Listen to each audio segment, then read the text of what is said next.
Hello बच्चों, चलिए प्रश्न को समझते हैं। पृथ्वी के समीप परिक्रमा करने वाले कृत्रिम उपग्रह के कक्षीय वेग तथा पलायन वेग में संबंध लिखिए। मुख्य अवधारणा में हम देख सकते हैं कि किसी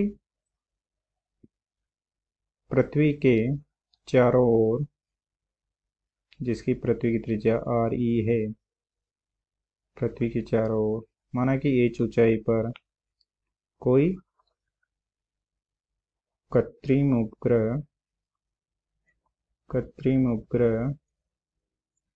गति कर रहा है, v वेग से गति कर रहा है, तो उसका कक्षीय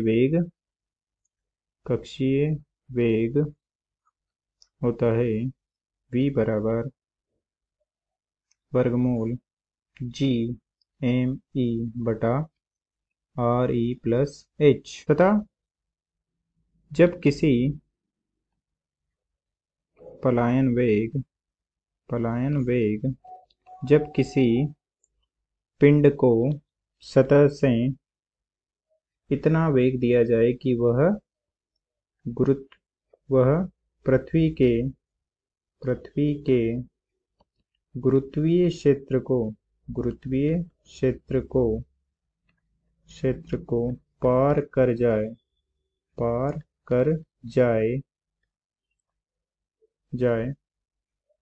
तथा पुनः कभी नहीं लौटे, तो वह दिया गया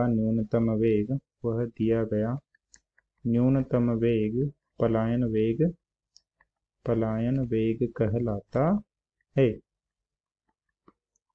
जिसे इस प्रकार से प्रदर्शित किया जाता है। VE बराबर होता है वर्गमूल 2 GmE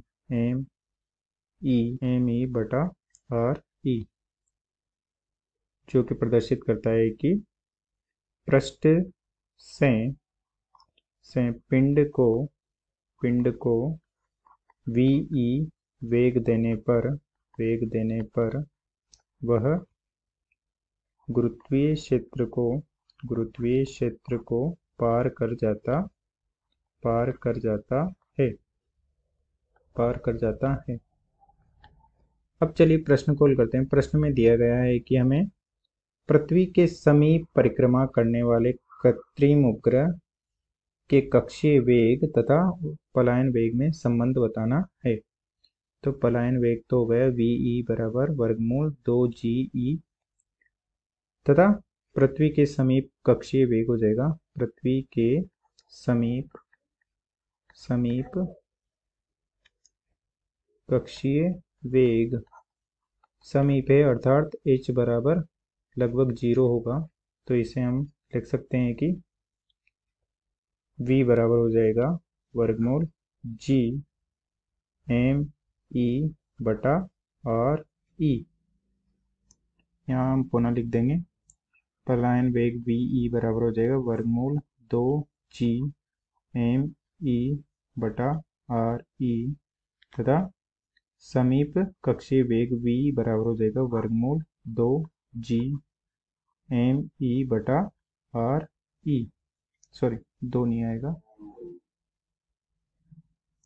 GmE बटा RE।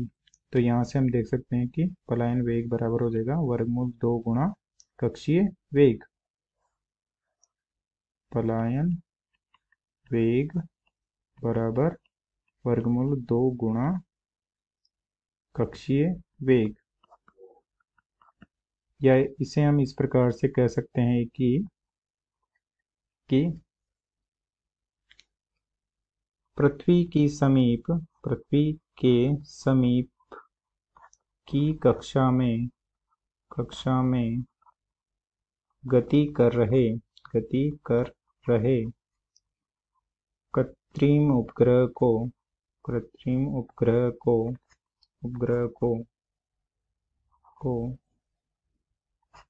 अपने कक्षीय